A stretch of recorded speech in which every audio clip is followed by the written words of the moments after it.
सब करना एक बार। Yes sir. आ रही है क्या Jiya ji? Yes sir. Okay. चल देखो भाई, जल्दी आ जा बेटा, रोज लेट आता है तू। रोज मत आया कर पागल, ठीक है? छूट जाएगा भाई। स्टार्ट कर दो। हाँ भाई, चल तो ये फर्स्ट चैप्टर मैंने स्टार्ट किया था, सबसे छोटा होता है इसलिए जल्दी भी हो जाता है। चल, तो अभी तक हमारा क्या हो चुका है? सबसे पहले हमने पढ़ाया था स्ट्रैटेजी क्या होता है, ठीक है? फिर मैंने बताया मैनेजमेंट क्या होता है, फिर मैंने इसकी इंपॉर्टेंस बताई, लिमिटेशंस बताई। फिर मैंने एक टॉपिक स्टार्ट किया था जिसका नाम क्या है? Strategic intent. क्या नाम है? Strategic intent. स्ट्रैटेजिक इंटेंट में कितने एलिमेंट्स होते हैं? 4 एलिमेंट्स होते हैं, ठीक है? कौन कौन से? विजन, बोलो बोलो, विजन, मिशन, गोल्स और ऑब्जेक्टिव्स। तो ये 4 चीजें होती है जिनमें से मैंने विजन इनको पढ़ा दिया है, मिशन पढ़ा दिया है, ठीक है? मिशन में 2-3 क्वेश्चंस होते हैं वो पढ़ा दिए हैं। फिर मैंने कल स्टार्ट किया था गोल्स और ऑब्जेक्टिव्स, जिसमें मैंने गोल्स और ऑब्जेक्टिव्स का मीनिंग बता दिया था। गोल्स और ऑब्जेक्टिव्स में क्या फर्क होता है सर? गोल्स क्या होते हैं बताओ? Goals are open ended attributes, ठीक है? मतलब हम जो फ्यूचर में अचीव करना चाहते हैं लेकिन जिसका कोई एंड क्लियर नहीं, ठीक है? बोला मुझे सीए बनना है सर, बहुत सक्सेसफुल आदमी बनना है, कब तक बनना है कुछ पता नहीं, टाइम कोई फिक्स नहीं है, कोई टाइम का क्लियर नहीं है। तो गोल्स ओपन एंड होते हैं, ओपन एंडेड होते हैं, लेकिन objectives are always time bound, कि इतने टाइम में ये काम करना है हमको। समझ गए? दैट कि बोलो सर हमको we have to increase the customer satisfaction by 20% in the next financial year। अब आपने एक गोल बनाया कि नेक्स्ट फाइनेंशियल ईयर तक हमें कस्टमर सेटिस्फेक्शन कितना बढ़ाना है? 20% से बढ़ाना है, तो नेक्स्ट फाइनेंशियल ईयर तक। तो टाइम बाउंड है ना सर, तो यहाँ टाइम क्लियर है, ये क्या होता है? ऑब्जेक्टिव्स। ये इतना फर्क होता है इनमें, ठीक है? कल बताया था। फिर ये हमको अभी पढ़ना है ऑब्जेक्टिव्स के कैरेक्टरिस्टिक्स, ठीक है? उससे पहले छोटा सा इजी टॉपिक पढ़ लेते हैं। चलो बोलो, एक और बात सुनना, ऑब्जेक्टिव्स 2 प्रकार के होते हैं। एक होता है शॉर्ट टर्म, एक होता है लॉन्ग टर्म। तुमने जीवन में जो गोल्स बनाए है ना, या अपने बिजनेस में जो गोल्स बनाए हैं, उन्हें अचीव करने के लिए किस में ट्रांसलेट करना पड़ता है? मैंने बताया था ऑब्जेक्टिव्स में। ऑब्जेक्टिव्स कौन कौन से बनाने पड़ते हैं? शॉर्ट टर्म भी और लॉन्ग टर्म भी। क्या लगता है आपको कौन से वाले ज्यादा इंपॉर्टेंट होते हैं सर? कौन से बनाने चाहिए, शॉर्ट टर्म या लॉन्ग टर्म? बस सोचो, शॉर्ट टर्म जरूरी होते हैं या लॉन्ग टर्म? दोनों ही जरूरी होते हैं। लॉन्ग टर्म ऑब्जेक्टिव्स को अचीव करने के लिए हमको क्या बनाने पड़ते हैं? Short term. तुम्हारा लॉन्ग टर्म ऑब्जेक्टिव क्या था जब 12वीं क्लास पास करी थी? प्रोफेसर सीए बनेंगे, लॉन्ग टर्म ऑब्जेक्टिव था ना? 4 साल बाद। 3 से 5 साल के जो ऑब्जेक्टिव्स होते हैं उसे बोलते हैं लॉन्ग टर्म। 1 से 2 साल के ऑब्जेक्टिव को क्या बोलते हैं? Short term. अब तुमने एक लॉन्ग टर्म ऑब्जेक्टिव क्या बनाया था? गोल क्या है तुम्हारा? सीए बनना। उसके लिए तुमने क्या बनाया? लॉन्ग टर्म ऑब्जेक्टिव भी बनाए, लेकिन लॉन्ग टर्म को अचीव करने के लिए क्या सीए डायरेक्टली सीए फाइनल नहीं दिया होगी क्या? बोले और सर बोल रहे हैं सीधे सीधे वहीं नहीं ना, वहां तक पहुंचने के लिए भी यू हैव टू छोटे छोटे ऑब्जेक्टिव्स हमको अचीव करने जरूरी होते हैं, ठीक है? भाई इलॉन मस्क ने कुछ ना कुछ लॉन्ग टर्म ऑब्जेक्टिव बनाया होगा, तो सीधे लॉन्ग टर्म पे पहुंच जाते क्या? आपने मान लो 5 साल में के लिए कोई ऑब्जेक्टिव बनाया कि सर 5 साल में we have to reach number 1 market position पे हमको पहुंचना है, ठीक है? ये लॉन्ग टर्म ऑब्जेक्टिव है आपका। अब लेके अब क्या होते हैं, अब अगर अपन शॉर्ट टर्म ऑब्जेक्टिव नहीं बनाएंगे तो अपन कब उठेंगे? 5 साल के लिए बनाया ना, फिर 5 साल में पहुंचना है, तो 4 साल 4.5 साल बाद उठेंगे। समझ रहे हो? ऐसे ही होता है। मैं 12th क्लास में था, पहला पेपर हमारा था ना बीएससी का, दूसरा था अकाउंट्स का, तीन नहीं, पहला था इंग्लिश का, फिर था अकाउंट्स का, नहीं नहीं सॉरी सॉरी, पहला था अकाउंट्स का, फिर था बीएससी का, फिर था इंग्लिश का। इंग्लिश में थे 5 दिन की छुट्टी, ठीक है? अब मैंने सोचा, मैंने कहा 10 चैप्टर है, क्या करेंगे? दो दो दो दो दो, हर दिन 2 करूंगा, ऐसा मैंने सोचा। 4.5 दिन निकल गए, कुछ नहीं किया, कुछ भी नहीं पढ़ा भाई साहब। जब आधा दिन बचा तो मेरी बेटी, मैंने कहा भाई कहीं आता हूँ, कुछ नहीं आता भाई, बहुत बुरा फेस हो गया था मेरा। फिर मेरे बड़े भैया ने मेरा शक्ल देखी, बोले क्यों 12 बजे हो गए? फिर उन्होंने ज्ञान दिया, बोले ये लिख क्या, वो लिख क्या, ऐसे कर वैसे कर, तो बड़ी मुश्किल से बिठाया उसको। एक बहुत बुरी हालत थी। तो ये तो मैं कह रहा हूँ 5 दिन का था ना, कब चालू किया? 4.5 के दिन चालू करोगे क्या? नहीं। तो सर लॉन्ग टर्म ऑब्जेक्टिव के लिए क्या बनाने पड़ते हैं? छोटे छोटे, दो दो दो वाले, हर दिन का बनाना चाहिए था ना। समझ में आई मेरी बात? इसलिए शॉर्ट टर्म ऑब्जेक्टिव्स क्या होते हैं, जरूरी। नहीं तो डायरेक्टली लॉन्ग टर्म ऑब्जेक्टिव थोड़ी अचीव होता है कभी। लॉन्ग टर्म ऑब्जेक्टिव्स को अचीव करने के लिए क्या करने पड़ते हैं? Short term objectives achieve, which is important, short term या लॉन्ग टर्म हो। ठीक है, चलो चलो चलो। सर कोई भी ऑर्गेनाइजेशन के, जनरली जितनी भी ऑर्गेनाइजेशन है बढ़िया बढ़िया जो भी, उनके क्या लॉन्ग टर्म ऑब्जेक्टिव्स होते होंगे? सोचो जरा, उनके क्या लॉन्ग टर्म ऑब्जेक्टिव्स होते होंगे? 7 ही होते हैं जनरली, ये 7 होते होंगे, और भी हो सकते हैं। ये 7 तो सभी ऑर्गेनाइजेशन में आपको मिलेंगे। पहला ऑब्जेक्टिव क्या है लॉन्ग टर्म का? प्रॉफिटेबिलिटी को बढ़ाना। ये ऑब्जेक्टिव तो सभी ऑर्गेनाइजेशन का ही होता होगा।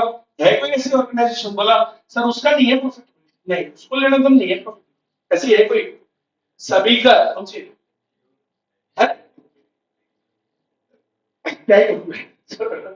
होती है लेकिन वो फिर, अरे प्रॉफिट ऑर्गेनाइजेशन की बात करें ना। चलो समझ गए। और एनजीओ भी बेटा चलती तो रोकड़े से ही है, तो मजाक की बात होती है, कमाने के लिए तो बनाइए वो। चलो, हाँ तो जनरली कोई भी ऑर्गेनाइजेशन हो बढ़िया और सारी, इन सब के ये 7 क्या होते हैं? लॉन्ग टर्म ऑब्जेक्टिव्स होते हैं। कौन कौन से 7? प्रॉफिटेबिलिटी, हर ऑर्गेनाइजेशन का ऑब्जेक्टिव है लॉन्ग टर्म में क्या प्रॉफिटेबिलिटी लानी है। दूसरा प्रोडक्टिविटी, प्रोडक्टिविटी को बढ़ाना है, अपनी कैपेसिटी को, प्रोडक्शन को बढ़ाना है, तो ये भी सभी ऑर्गेनाइजेशन का ऑब्जेक्टिव होता है, कोई अनोखी बात थोड़ी है। तीसरा, अपनी कॉम्पिटिटिव पोजीशन में ऊपर आना है, भाई अपने जो मार्केट में जिसमें काम करते हैं अपनी मार्केट पोजीशन में नंबर 1 आना है, अपने मार्केट शेयर को बढ़ाना है। तो ये तो सभी ऑर्गेनाइजेशन का ऑब्जेक्टिव होता ही है। कौन सा वाला? Long term.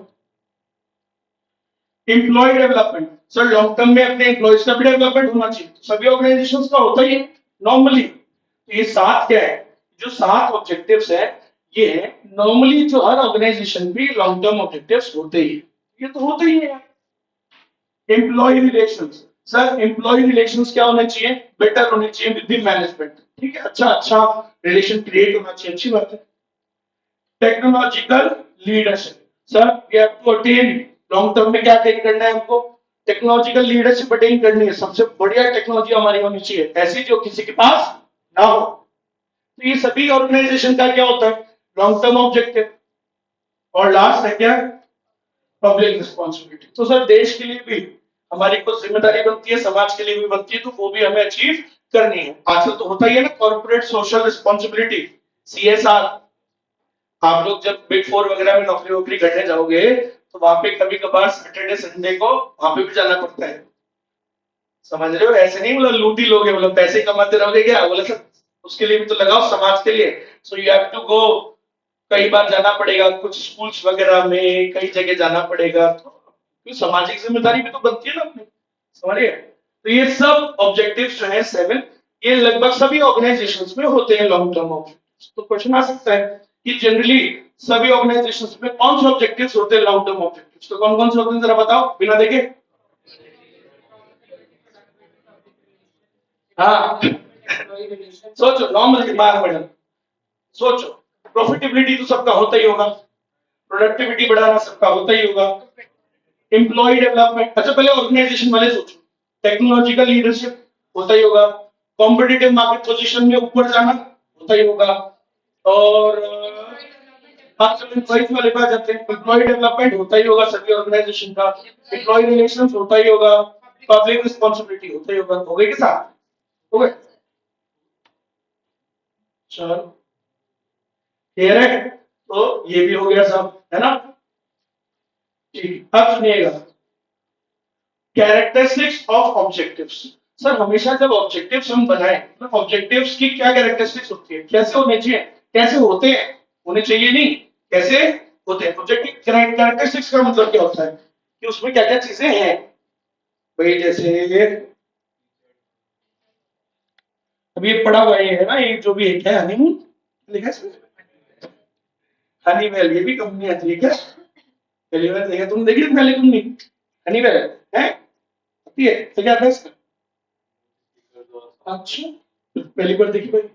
चल तो ये हनीवेल, क्या क्या फीचर्स है इसके, तो देख के पता लग जाए, वो होते फीचर्स है कि नहीं, क्या क्या फीचर्स है। बोला सर ये इतने वॉट का है, कलर्स का ब्लैक कलर में भी आता है और भी कई सेवरल कलर्स में है ना, इसका क्या बोलते हैं, इतना साउंड है, ये नॉइस कैंसलेशन, ये फीचर होते हैं ना, हर चीज के क्या होते हैं फीचर्स, तो देखने से पता लग जाते हैं हमको। सही है। फोन होता है, फोन के भी क्या होते हैं फीचर्स, कैरेक्टरिस्टिक्स होते हैं, कितना कैमरा है, ऐसा है, बैटरी बैकअप ऐसा है, तो ये सब कैरेक्टरिस्टिक्स कैसी होती है सर। हाँ सुनना,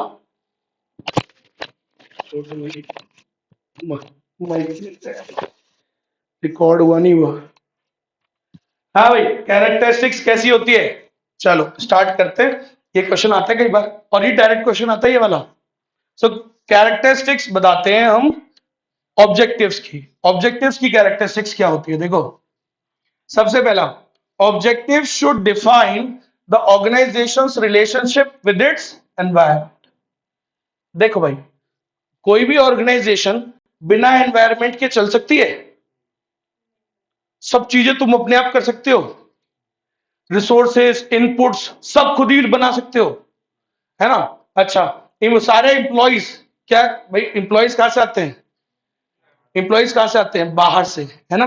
मटेरियल कहां से आता है? बाहर से। इनपुट्स कहां से आते हैं? बाहर से। अच्छा, बेचते किसको? कस्टमर्स को, वो भी कहां से आते हैं? बाहर से। लोन कहां से लेते हो? बाहर से। शेयर्स किनको इशू करते हो? शेयर होल्डर्स को, वो भी कहां के हैं? बाहर के। सब कुछ अंदर थोड़ी हो सकता है भाई। और बिजनेस ऑर्गेनाइजेशन क्या अपने आप में अकेले काम कर सकती है इंडिविजुअली? क्या वो वैक्यूम में ऑपरेट करती है? वैक्यूम मतलब उसके ऊपर कोई बाहरी एलिमेंट्स का कोई, उसका कोई लेना देना नहीं होता क्या सर? रोज लेना देना होता है, उन्हीं से ही तो चलता है पूरा खेल। सही है। ये हमारी ऑर्गेनाइजेशन है, ये अपना बिजनेस है, तो हर दिन हमें एनवायरमेंट से कुछ ना कुछ लेने देने का रहता है। कभी हम उससे रिसोर्सेज लेते हैं, फिर उसको सामान बना के देते हैं। पढ़ा है इकोनॉमिक्स में, पढ़ा होगा, circular flow of income. House hold क्या देते हैं फर्म्स को? गुड्स एंड, हाउस होल्ड क्या देते हैं उनको? Factor services. फिर फर्म्स क्या बना के देता है उसको? Goods and services. सही है। फिर फर्म उसको क्या देता है? पैसा, फिर वो उसे खर्च करता है, तो ये चलता है ना सर खेल। सब कुछ अपन अपने में ही थोड़ी कर सकते हैं, खुद ही बना लूं, खुद ही खा लूं, सारे रिसोर्सेज भी मैं ही बना लूं, है। लेबर भी तो बाहर से ही आएगा, या सारे बच्चे मैं ही पैदा कर लूं? ऑर्गेनाइजेशन में हजारों लाखों एम्प्लॉयज चाहिए होते हैं, तो सारे अपनी, कैसे पॉसिबल है पागल? पॉसिबल ही नहीं है। सोच रहे हैं क्या कई लोग इस बारे में? सोचना नहीं है, ऐसे हो सकता है क्या? नहीं, पॉसिबल नहीं है। एक सेकंड, चल बाहर। बात समझ में आ गई ना। तो हमें एनवायरमेंट से डील करना ही पड़ता है भाई, गवर्नमेंट है, रूल्स पॉलिसीज लॉस तो वही बनाएगी ना, तुम्हारे ऊपर इंपैक्ट नहीं आएगा? आएगा ही। इकोनॉमिक एनवायरमेंट, देश का इकोनॉमिक एनवायरमेंट तुम्हें इफेक्ट नहीं करता क्या? देश में अगर इकोनॉमी में कॉन्ट्रैक्शन आ रखा है, डिप्रेशन आ रखा है, तो तुम्हारे ऊपर प्रभाव नहीं आएगा? आएगा ही ना यार। सही है। कस्टमर कहां से आते हैं? बाहर से। इंटरमीडिएट कहां से आते हैं? सप्लायर कहां से आते हैं? सब एनवायरमेंट ही तो है ये। मैं इतनी सी बात बता रहा हूं कि बिना एनवायरमेंट के अपना काम थोड़ी चलता है, नहीं चलता है ना सर। तो ऑब्जेक्टिव्स कैसे होने चाहिए? ऐसे होने चाहिए विच डिफाइंस आवर रिलेशनशिप, हमारी रिलेशनशिप को डिफाइन करे, किसके साथ? एनवायरमेंट। तो पहला पॉइंट क्या है? ऑब्जेक्टिव्स शुड बी सच जो हमारी ऑर्गेनाइजेशन की रिलेशनशिप को डिफाइन करे, किसके साथ? एनवायरमेंट के साथ। क्योंकि एनवायरमेंट बहुत इंपॉर्टेंट है। तो कहने का मतलब आसान भाषा में बोलूं तो कैसे होने चाहिए ऑब्जेक्टिव्स? किसके हिसाब से होने चाहिए? एनवायरमेंट के हिसाब से, क्योंकि वहीं से ही तो आता है सब कुछ। Man, money, material, method, machine, 5 AIIMS. जो 5 एम होते हैं धंधे के, कहां से आते हैं? बिजनेस के। एनवायरमेंट से तो आ रहे हैं ना सर। बिना एनवायरमेंट के कैसे ऑपरेट कर सकते? नहीं कर सकते, पॉसिबल ही नहीं है। चलो, सो पहली बात, ऑब्जेक्टिव्स में हमने क्या बोला? ऑब्जेक्टिव किसके हिसाब से होते हैं? हमेशा होते हैं ऑलरेडी, किसके हिसाब से होते हैं? हमेशा it defines the organisation relationship with the environment. दूसरी बात, सर कैसे होते हैं objectives? They should be facilitative towards achievement of mission and purpose. ऐसे होने चाहिए जो हमें मदद करे काय में? हमारे मिशन और विजन को अचीव करने में। तो सर ऑब्जेक्टिव्स ऐसे बनाने चाहिए जो हमें हमारे गोल को अचीव करने में मदद करे। सही है कि नहीं?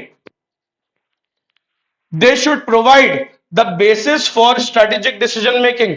सर ऐसे होने चाहिए ऑब्जेक्टिव्स जो हमें मदद करें आगे के डिसीजंस लेने में, क्योंकि ऑब्जेक्टिव के हिसाब से तो हम आगे के डिसीजन लेते हैं। पहले तुम क्या बनाते हो, अपना गोल, फिर गोल के बाद क्या, उसको गोल को अचीव करने के लिए क्या बनाते हो, ऑब्जेक्टिव्स, शॉर्ट टर्म भी, और फिर उन ऑब्जेक्टिव के हिसाब से ही आगे के सारे काम करते हो। सही है, तो वो यही तो बोल रहे हैं कि ऑब्जेक्टिव्स ऐसे होने चाहिए जो हमें मदद करें आगे के सारे डिसीजंस लेने में, बढ़िया डिसीजंस लेने में।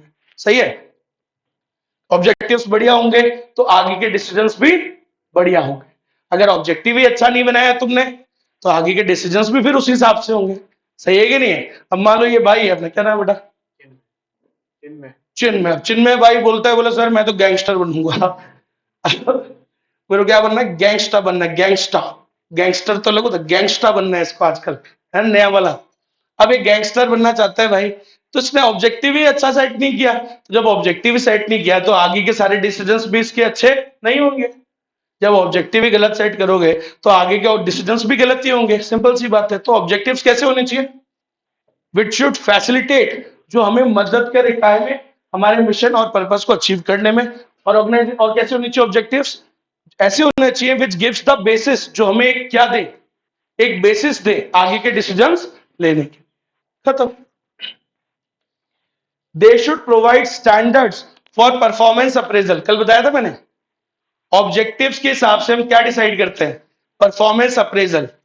मान लो ये पहल जी बैठी है, इन्होंने अपने ऑब्जेक्टिव्स अचीव नहीं करे, है ना, मैं टॉप लेवल हूं, ये मिडिल लेवल पे काम करते हैं, सो मैंने कुछ ऑब्जेक्टिव्स दिए थे इनको अचीव करने के लिए, लेकिन इन्होंने अचीव नहीं किए। तो अचीव नहीं किए तो इनका क्या करूंगा, परफॉर्मेंस अप्रेजल डिसाइड करूंगा ना मैं, किसका प्रमोशन करना है, डिमोशन करना है। हर इंसान की परफॉर्मेंस को जज किसके हिसाब से करते हैं, उसके ऑब्जेक्टिव्स के हिसाब से। अगर उसने ऑब्जेक्टिव्स अचीव कर लिए, है ना, अच्छे से, तो उसको क्या मिलता है, प्रमोशन। और अगर काम अच्छा, अगर ऑब्जेक्टिव्स अचीव नहीं कर पाया तो हो सकता है आपका क्या हो जाए, demotion. So all these things are decided by the top management. किस हिसाब से करते हैं वो डिसाइड, ऑब्जेक्टिव्स के हिसाब से। ठीक है, तो आप सब लोग मान लो एक ऑर्गेनाइजेशन में काम करते हो, तो जो टॉप लेवल वाला है वो कैसे डिसाइड करेगा आपकी परफॉर्मेंस कैसी है, आपका परफॉर्मेंस अप्रेजल कैसे करेगा, by looking at your objectives. क्या आपने अपने परफॉर्मेंस टारगेट्स को अचीव किया या नहीं किया।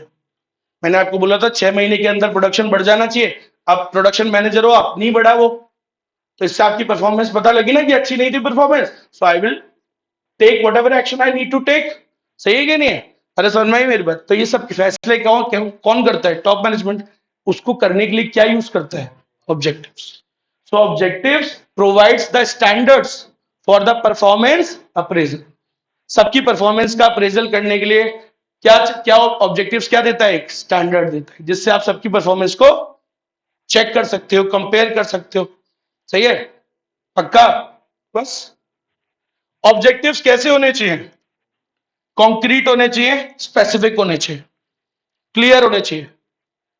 Sir increase the production by 20%, कितना परसेंट, क्लियर है, एकदम क्लियर बोला है मैंने कि क्या बढ़ाना है, प्रोडक्शन बढ़ाना है बाय 20%, क्लियर कट टर्म्स में, कंक्रीट और स्पेसिफिक।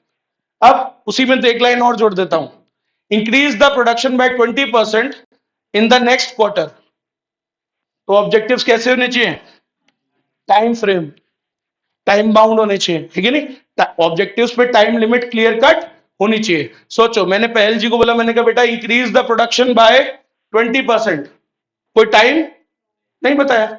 और 3 महीने बाद जाके मैं बोला, मैंने कहा यार प्रोडक्शन कैसे नहीं बढ़ा, आपको बोला था ना प्रोडक्शन बढ़ाने की 20%, बोला सर आपने टाइम बोला था क्या। फिर आप ही की गलती है, टाइम बोलना सही, objective should B time bound, time तो बताते, अरे आए ना। सही है कि नहीं? मैंने मान लो फाइनेंस मैनेजर को बोला कि तुम्हारा के भाई you have to reduce the cost, है ना, बाय 5%, कब तक करनी है कुछ बताया नहीं, तो फिर मैं उसको थोड़ी ब्लेम कर सकता हूं। तो पहले खुद ही क्लियर कट बोलो ना, ऑब्जेक्टिव्स कैसे होने चाहिए, it should B concrete and specific होने चाहिए, पहली बात तो, है ना। चलो मान लो मैंने पहल जी को बोला, मैंने कहा यार बेटा प्रोडक्शन को बढ़ाना है नेक्स्ट क्वार्टर में, ठीक है, नेक्स्ट क्वार्टर तक बढ़ाना है। अब सही है कि मैंने बोला बढ़ाना है, कितना बढ़ाना है मैंने बताया। मान लो उसने 5% बढ़ा दिया, अब मैं बोलो, मैंने कहा 5%, ये कोई होता है कि कुछ, ठीक क्या बोलेंगे, सर बोला डिड यू स्पेसिफाई कि कितना बढ़ाना है? आपने बोला था बढ़ाना है, बढ़ाया ना 5%। तो आई कि नहीं आई बात समझ में?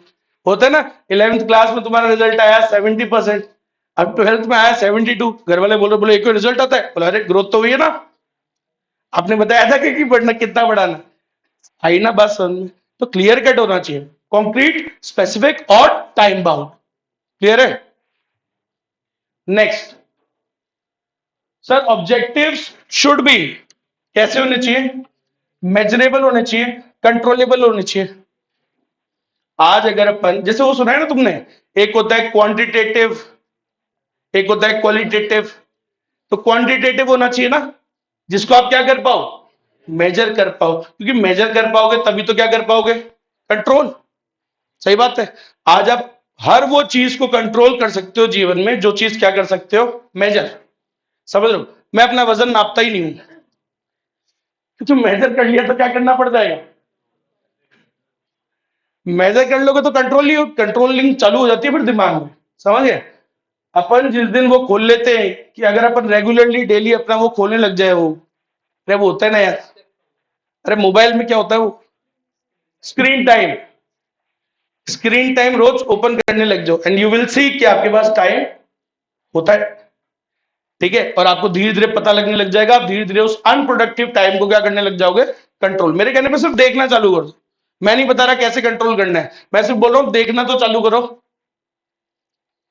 कोई चीज अगर मेजर हो रही है ना, अपने आप वो क्या हो सकती है, फिर कंट्रोल होना हो जाती है। तो याद रखिएगा ऑब्जेक्टिव। अच्छा देखो कितना था, दिखाना दिखाना, खोलना सर, बहुत जरूरी है यार तुम्हें पास सीए बनाने के लिए। स्क्रीन टाइम दिखाना एक बार ऐसे ही निकालो स्क्रीन टाइम सब, सब नहीं मतलब जो थोड़े थोड़े ऐसे पूरे निकाल दो, पूरी क्लास निकल जाएगी मेरी, है ना? स्क्रीन टाइम कहाँ आ रहा है? ये आज का? अच्छा हाँ, ये आज का देखते हैं, चलो 9 मिनट है, ठीक है पकड़ो। अभी भी देखना, आज वाले में भी है ना, 23 मिनट्स। JCTSL क्या ये, वो है क्या कुछ सिक्योरिटी सिक्योरिटी टाइप क्या ये? ट्रांसपोर्टेशन का। अच्छा ठीक है। हाँ भाई दिखाना एक दो बार पहले जी। आज का 35 मिनट, जिसमें से 26 मिनट दीदी ने इंस्टाग्राम चला लिया है। पहल जी 26 मिनट बताओ यार। स्नैपचैट 1 मिनट, ठीक है वो तो वैसे लीड होता है, फिर भी 26 मिनट सुबह सुबह इंस्टाग्राम, है ना? अब अच्छा अच्छा ऐसा है क्या, ये 12 बजे के बाद वाला है, ओके। अच्छा कल वाला भी तो आ जाएगा। कल का टाइम दिखा रहा है 4 घंटे का, 2 hours 32 minutes इंस्टाग्राम। ठीक है? अब ये जब मैंने बोल ही दिया है तो अपने आप धीरे धीरे दीदी क्या कर लेगी, कंट्रोल कर लेगी। ठीक है? और मंडे को 3 घंटा 6 मिनट इंस्टाग्राम, क्या ही देख लिया ऐसा आपने? संडे को 2 घंटे 8 मिनट, बताओ मंडे को ज्यादा देख रही है। चलो खैर, हमने ये देखा तभी पता लगा ना। तो ऐसे ऑब्जेक्टिव्स होने चाहिए जो क्या हो, मेजरेबल होने चाहिए, क्योंकि मेजरेबल होंगे तभी आप उनको क्या कर पाओगे, कंट्रोल कर पाओगे। सही है? जैसे है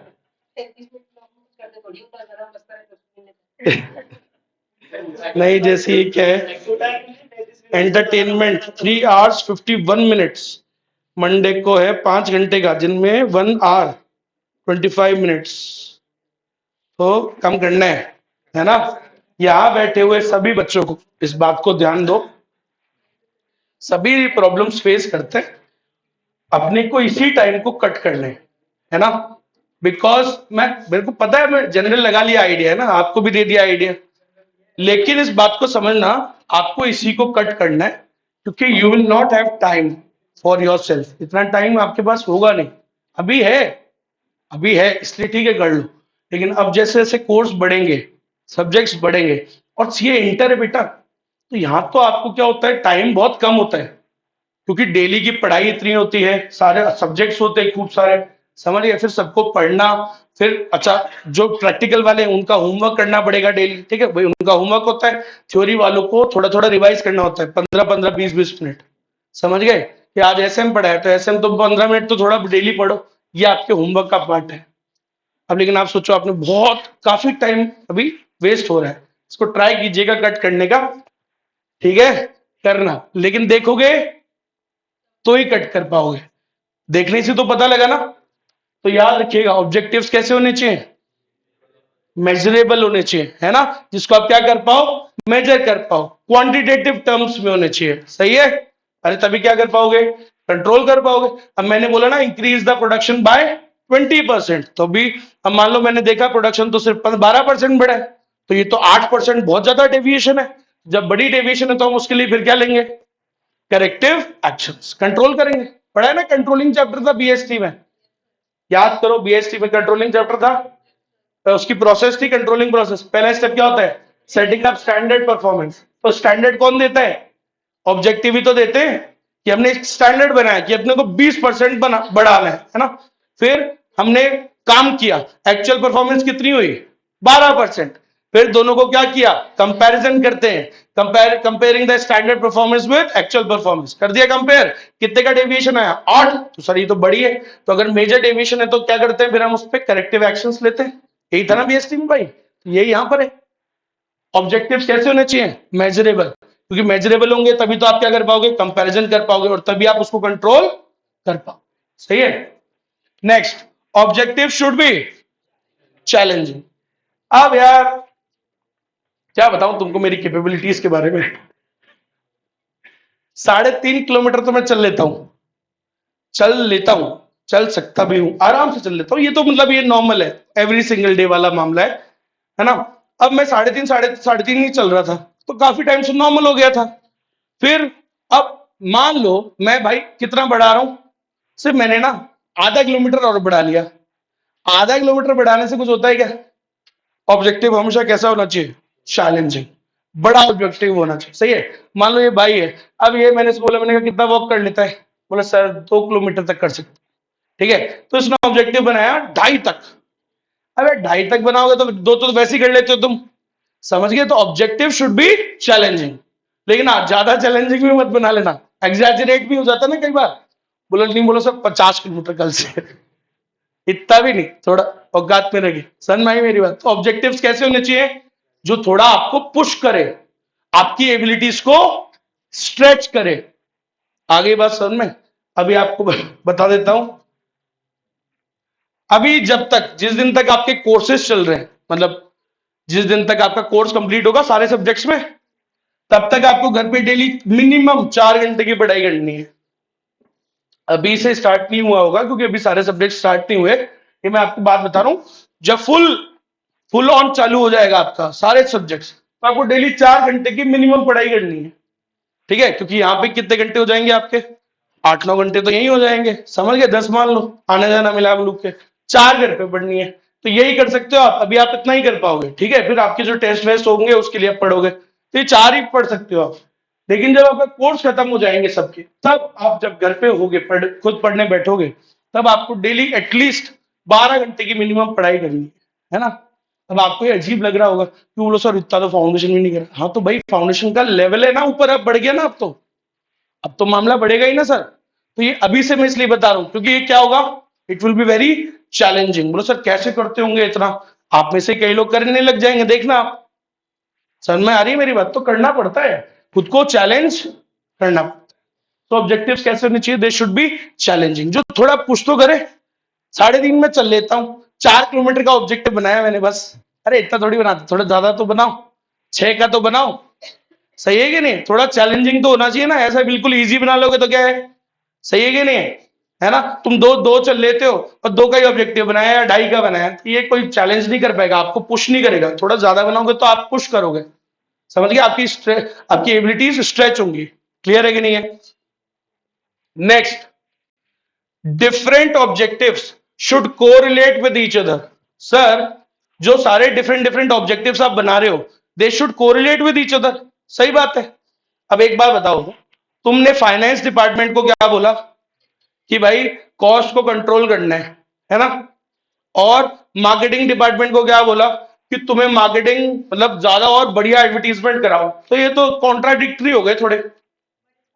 एक तरफ खर्चा बढ़ेगा एक तरफ खर्चा कम करने की बोल रहा, तो ये तो कॉन्ट्राडिक्टरी हो गया ना। ऐसे ऑब्जेक्टिव नहीं होने चाहिए, objective should go in one direction, ठीक है भाई। ऑर्गेनाइजेशन में बहुत सारे डिपार्टमेंट होते हैं, तो सबके लिए जो आप ऑब्जेक्टिव्स बना रहे हो, ऑब्जेक्टिव सबके लिए बनाए जाते हैं, सबके लिए, प्रोडक्शन डिपार्टमेंट के लिए, सेल्स के लिए, मार्केटिंग के लिए, फाइनेंस के लिए, परचेज डिपार्टमेंट के लिए, ह्यूमन रिसोर्स के, सबके लिए बनाए जाते हैं ना। तो सबके लिए जो ऑब्जेक्टिव्स बनाए जाते हैं वो क्या होने चाहिए, it should be in one direction ना, ऐसे थोड़ी होने चाहिए एक बोल रहा है ये, एक बोल रहा है ये, तो फिर ऑर्गेनाइजेशन की हो जाएगी ये। आ गई बात समझ में? तो कैसे होने चाहिए, it should not be opposites, it should be in one direction. सही है कि नहीं है भाई? ठीक है, तो वो चीज है। आपने क्या बोला, प्रोडक्शन डिपार्टमेंट को तो बोला प्रोडक्शन बढ़ाओ 20%, परचेज डिपार्टमेंट को बोला नहीं, तुम्हें उसका बजट कम कर दिया तुमने, तो ये तो उल्टा हो गया ना। वो कैसे बढ़ाएगा प्रोडक्शन जब तक वो परचेज डिपार्टमेंट परचेज नहीं करके देगा? तो कैसे होने चाहिए दोनों, it should be in sync, it should be in one direction, it should not be opposite. सही है? सो वो यही बोल रहा है, different different objective should correlate with each other. और एक और बताता हूं, जैसे तुमने एक ऑब्जेक्टिव बनाया और फिर दूसरा, फिर तीसरा, तो ये सब एक डायरेक्शन में होने चाहिए, ऐसा नहीं कि कोई पीछे जाए। तुम्हारे कहां पहुंचाने चाहिए तुमको, तुम्हें गोल तक पहुंचाने में मदद करनी, तो सिंक में होने चाहिए ना। तुमने एक कर लिया सीए फाउंडेशन है, अब अगला तुम्हें आगे उसके सिंक में होना चाहिए ना, सारे के सारे objectives, it should be in sync, चलते रहना चाहिए कॉइल में। सही है? तो वो ये वैसे ही कह रहा है कि different different objective should correlate with each other. ठीक, और लास्ट, इतने सारे पढ़ लिए, इतने तो लिख के आओगे कुछ ना कुछ। Objective should be set within the constants of organisational resources and environment. हमेशा ऑब्जेक्टिव्स किस हिसाब से सेट करने चाहिए, खुद की रिसोर्सेज देखते हुए और एक्सटर्नल एनवायरमेंट देखते हुए, मतलब इंटरनल भी और एक्सटर्नल भी। खुद को भी देखो, खुद की कैपेबिलिटीज के हिसाब से सेट करने चाहिए। अब वो औकात से ज्यादा सेट कर लिए, वो कैसे हो सकता है? तुमने नई नई कंपनी खोली और पहले ही साल ऑब्जेक्टिव्स बाय सब सेट कर दिया, in 1 year we have to reach to top number 1 company. अरे तो थोड़ा इतना भी नहीं है, समझ रहे हो? थोड़ा हिसाब से, it should be according to your resources. उतने तुम्हारे पास रिसोर्सेज ही नहीं है, अभी तुम स्टार्टअप कंपनी हो, स्टार्टअप कंपनी बड़ी कंपनी को टक्कर देके नंबर 1 बन सकती है क्या पहले साल में? मुश्किल है ना यार। तो थोड़ा अपने हिसाब से, रिसोर्सेज के हिसाब से, एनवायरनमेंट के हिसाब से सोच समझ के क्या बनाने चाहिए, ऑब्जेक्टिव्स बनाने चाहिए। तो इतने सारे हैं, एटलीस्ट कम से कम 7 8 6 7 तो लिख के आना। ठीक है, चलो फटाफट से एक बार फटाफट से वापस देख लेते हैं क्या होने चाहिए objectives. Sir it should define your relationship with the environment. Sir objective कैसे होने चाहिए, जो मदद करे काय में, in the achievement of mission and vision. Sir objective should provide the basis for future decisions. सही है? सो objective should provide standards for लोगों की परफॉर्मेंस, लोगों की परफॉर्मेंस अप्रेजल करने के लिए स्टैंडर्ड्स तो चाहिए होते हैं ना। ऑब्जेक्टिव्स कैसे होने चाहिए, objective should B time bound. सही है? उसके बाद ऑब्जेक्टिव शुड बी कैसे होने चाहिए, जिसे जो मेजरेबल हो, तभी तो क्या कर पाओगे। ऑब्जेक्टिव्स कैसे होने चाहिए, challenging, which pushes your limits, right? So different objectives should correlate with each other, and last, objective should be set within the resource, according to the resources and external। आया समझ में सबको? पक्का? ठीक है। अच्छा, बोला सीधे लॉन्ग टर्म ऑब्जेक्टिव अचीव कर लेते हैं क्या सर? सीधे सीए फाइनल देते हैं क्या? नहीं, क्या करने पड़ते हैं उसके लिए? शॉर्ट टर्म ऑब्जेक्टिव्स भी बनाने पड़ते हैं। इमीडिएट ऑर्गेनाइजेशन की इमीडिएट परफॉर्मेंस को ठीक करने के लिए क्या बनाने पड़ते हैं? Short term objectives. ठीक है, तो याद रखिएगा दोनों ही इंपॉर्टेंट होते हैं, शॉर्ट टर्म भी और लॉन्ग टर्म भी। क्या कह रहा है ये, a need for short term and long term objectives. क्या कह रहा है, as a rule a company set of financial and strategic objectives ought to include both short term and long term performance targets। मतलब sir organisation की जो goals होते हैं उसके अंदर हमेशा दोनों ही बनाए जाने चाहिए। कौन कौन से? शॉर्ट टर्म टारगेट्स भी बनाने चाहिए और लॉन्ग टर्म के टारगेट्स भी बनाने चाहिए, दोनों ही जरूरी होते हैं। पहला वाला क्या होता है सर, हैविंग क्वार्टरली और annual objectives focus attention on delivering immediate performance. अभी बताया ना मैंने आपको। शॉर्ट टर्म वाले क्यों बनाते हैं हम, किसको इंप्रूव करने के लिए? हमारी इमीडिएट परफॉर्मेंस को इंप्रूव करने के लिए शॉर्ट टर्म बनाते हैं हम। अरे नेक्स्ट क्वार्टर में प्रोडक्शन बढ़ जाना चाहिए 20% से, तो हमारी इमीडिएट परफॉर्मेंस को ठीक करने के लिए हम क्या बनाते हैं, शॉर्ट टर्म ऑब्जेक्टिव। समझ गए? मान लो तुम्हारा बजट आउट ऑफ कंट्रोल जा रहा है, तो आपने बोला उसको कॉस्ट डिपार्टमेंट को, परचेज डिपार्टमेंट को, that you have to reduce the purchase cost by 5% in the next quarter. तो इमीडिएट परफॉर्मेंस टारगेट्स को ठीक करने के लिए हम या अचीव करने के लिए हम क्या बनाते हैं, शॉर्ट टर्म ऑब्जेक्टिव्स। कौन से वाले, क्वार्टरली, एनुअल, क्योंकि 1 से 2 साल तक के ये सब काय में आते हैं। 0 to 2 years कौन से होते हैं, और 3 to 5 कौन से होते हैं। आगे बात समझ में, तो जरूरी होते हैं ना सर, शॉर्ट टर्म वाले बनाने भी बहुत जरूरी होते हैं। आपका एग्जाम कब आएगा, नॉर्मली कईयों का सितंबर 26 है। सितंबर तो अगली साल है, लेकिन आपको भी क्या बनाने चाहिए, शॉर्ट टर्म ऑब्जेक्टिव्स। ठीक है, यू शुड क्रिएट ऑल्सो, है ना, खुद के लिए। Next, targets to be achieved within 3। अच्छा क्या होगा बताऊं आपको, जैसे एग्जाम आ जाएगा, कई बच्चे उठेंगे ही कब, और एग्जाम आ गए, बस 1 महीने पहले पढ़ाई चालू करेंगे, हो ही नहीं पाएगी। समझ में आई मेरी बात? सीधे लॉन्ग टर्म ऑब्जेक्टिव अचीव होता है क्या, नहीं, उससे पहले छोटे छोटे छोटे ऑब्जेक्टिव्स आपको अचीव करने पड़ेंगे। टेस्ट के लिए पढ़ाई करनी पड़ेगी, टेस्ट में बढ़िया परफॉर्मेंस करना पड़ेगा, ठीक है। वो धीरे धीरे छोटे छोटे छोटे छोटे करके ही तो बड़ा काम बनता है। समझ रहे हो ना मेरी बात? बूंद बूंद से घड़ा बढ़ता है, एक साथ नहीं बढ़ जाता कि नल खुला और पूरा घड़ा फुला। बूंद बूंद से थोड़ा थोड़ा थोड़ा करके ही तो काम होता है। समझ लो 99.99% जितने भी मेरिट होल्डर्स होते हैं, जिनकी मेरिट आती है, उनकी एक ही बात कहना होता है उनका कि एक साथ नहीं पढ़ा है उन्होंने, थोड़ा थोड़ा करके हर दिन पढ़ा है। कंसिस्टेंसी, डिसिप्लिन बनाना पड़ता है सीए इंटरमीडिएट और फाइनल में। तो फाउंडेशन में चलो मैं फिर भी बोल देता हूँ, कई बच्चों का एंड में पढ़ के भी हो जाता है। समझ लो, कुछ होता है सुपर ब्रेनी, तो ठीक है भाई, एंड में बैठ गए घर पे पढ़ने, 20 25 30 दिन बैठ गए तो तब भी हो जाता है। समझ लो, क्योंकि कोर्स आपको क्या लगता है कितने आवर्स का होता है, अगर अपन माने 100 घंटे का भी है, अगर मिनिमम, वैसे 100 से थोड़ा ज्यादा होता है, लेकिन अगर 100 घंटे भी 400 घंटे हो गए ना, 30 दिन में 400 घंटे कितना पढ़ना होता है, 13 घंटे। तो कई पढ़ने वाले 30 दिन बैठ जाते हैं, 13 घंटे पढ़ लेते हैं, हो गया कोर्स, पास तो हो ही जाते हैं ना एटलीस्ट, पास होने लायक तो हो ही जाता जुगाड़। समझ गए? तो 30 दिन में भी कर लेते कई लोग, समझ गए। लेकिन नॉर्मली इंटरमीडिएट और फाइनल के लिए आपको बूंद बूंद करना पड़ेगा, थोड़ा थोड़ा गड़ा भरना पड़ेगा, वही काम करता है, एंड में तो कुछ नहीं होता। आप ये सब्जेक्ट है ना, मैं पढ़ाऊंगा आपको, हर दिन सब कुछ समझ में आएगा, हर दिन सब कुछ मजा आएगा, कोर्स लेकिन खत्म हो जाएगा ना।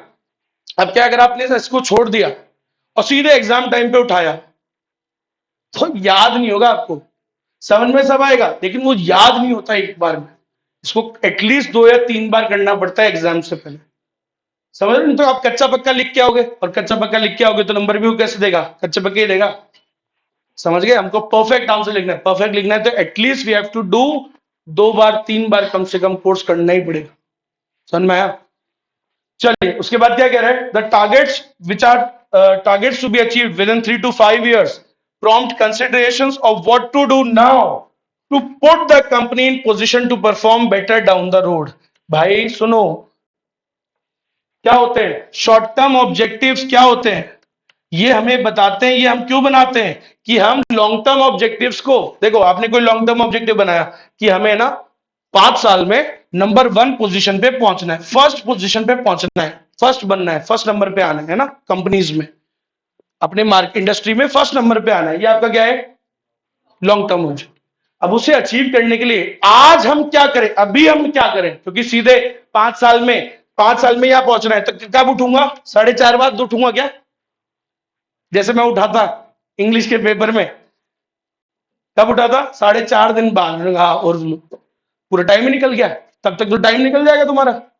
समझ गए? तो ऐसे नहीं उठा जाता सर, 5 साल का ऑब्जेक्टिव है तो उसके लिए आज से काम चालू करना पड़ता है। तो आज क्या करें, वो क्या होता है, शॉर्ट टर्म ऑब्जेक्टिव। तो शॉर्ट टर्म ऑब्जेक्टिव क्या होता है, ये वो चीजें हैं, द टारगेट्स जो हमें 5 साल में अचीव करने होते हैं, मतलब लॉन्ग टर्म में, उसके लिए हमें क्या करना पड़ता है, उसके लिए हम आज क्या करें, what we should do now. समझ में आई मेरी बात? तो वो होते हैं शॉर्ट टर्म। तो शॉर्ट टर्म और लॉन्ग टर्म दोनों ही जरूरी होते हैं। सीधे लॉन्ग टर्म बना लोगे तो अचीव तो वो हो ही नहीं सकता। उसके लिए आज क्या करें वो भी बनाना जरूरी है, शॉर्ट टर्म वाले बनाना जरूरी है। आया समझ में? सबने सोचा है कि 4-5 साल में सीए बनना है, ये आपका लॉन्ग टर्म ऑब्जेक्टिव है, लेकिन उसके लिए आज क्या करना है? आपने एक ऑब्जेक्टिव बनाया था ना, सीए फाउंडेशन, फिर अगला ऑब्जेक्टिव बनाया क्या?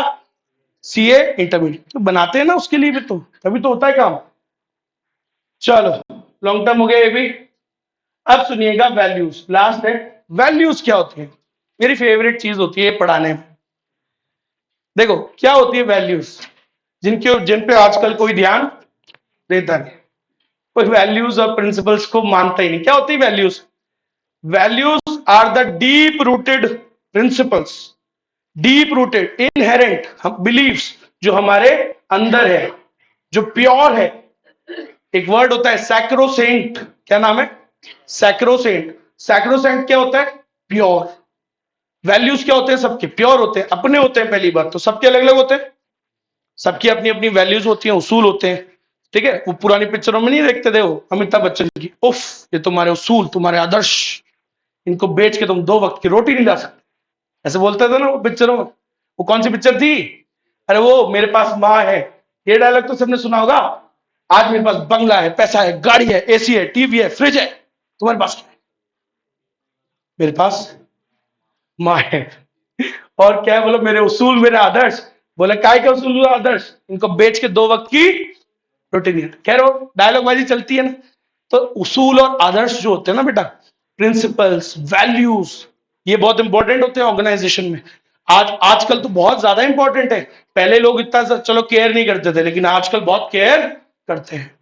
एक कंपनी है इंडिया में जो काफी जानी जाती है काय के लिए? अपने उसूलों के लिए, अपने वैल्यूज के लिए, अपनी प्रिंसिपल्स के लिए। कौन? लिया ना आपने, में आपने नाम ले लिया, ठीक है, मैंने तो नहीं लिया, देख लो आप। सिर्फ वैल्यूज से आपने उसको पहचाना, तो मतलब वैल्यूज भी आपको क्या देती है? एक आइडेंटिटी। कोविड के अंदर तो मतलब चलो एक एग्जांपल दे रहा हूं ताकि आपने देखा ही होगा, सबसे पहले आगे बढ़ के काम कौन करता है? टाटा। फिर उसको कॉपी कैसे कौन करता है? बाकी के। बोले यार अपन भी कर ले, नहीं तो बदनामी हो जाएगी। Jio never takes the first step for the country, second step, third step लेता है वो दूसरों को देख के। समझ में आई मेरी बात? बोले यार उसकी तो तारीफ हो रही है। समझ रहे हो मेरी बात? समझ रहे हो? तो वो चीज होती है। आज जब रतन टाटा साहब की डेथ हुई, कितने हजारों लोगों ने उनको याद किया, सही है कि नहीं है? इतनी बड़ी लेगेसी वो छोड़ के गए, इतने लोगों को मानते हैं। जैसे वो उन लोगों में से है जिनसे मैं कभी मिलना चाहता था। मतलब मैं उन लोगों की लिस्ट है मेरे पास कि भाई जिनसे मैं कभी मिलना चाहता हूँ, जिनके एक बार पैर छूना चाहता हूँ, क्योंकि उस आदमी वो भगवान स्वरूप लोग होते हैं। समझ गए मेरी बात? बहुत कम है ऐसे लोग, ऐसे बहुत कम है, लेकिन वो मिल नहीं पाया। चलो इस दुनिया में रहते रहते तो। लेकिन वो क्यों? Because of his values. Values वाला आदमी था वो, उसूल वाला आदमी। समझ गए? पाकिस्तान भाई, खूब गाड़ियां बिकती है, खूब गाड़ियां बिकती थी पाकिस्तान में उनकी। 1999 वॉर, कई वॉर्स के बाद उन्होंने बोला नहीं, ये रोज आतंकवादी हमले करते हैं हमारे यहाँ पे, हमारे लोगों को मारते हैं, गाड़ी बेचना ही बंद। जबकि एटलीस्ट कोई भी बिजनेस वाला वहां नहीं रोकता है। आज होंडा भी बिकती है, हुंडई भी बिकती है, कोई रोक रहा है क्या? मारुति सुजुकी बिकती है उधर, कोई रोक रहा है? सब बेच रहे हैं ना, सब अपना अपना फायदा देखते हैं। लेकिन उन्होंने क्या बोला? नहीं, टाटा गाड़ी नहीं बिकेगी पाकिस्तान में, बंद कर दी। उसूल, प्रिंसिपल्स, वैल्यूज। समझ में आई मेरी बात? कोविड में सबसे पहले आगे आके देश के लिए किसने दिए? 1500 करोड़ रुपए उन्होंने दिए। उसके बाद आया जियो वियो सब। कितने एग्जाम्पल्स की बाढ़ लगा दूंगा मैं यहाँ पे उनके लिए, तो समझ गए? इतने एग्जाम्पल्स हैं उनके उसूल बताने के लिए।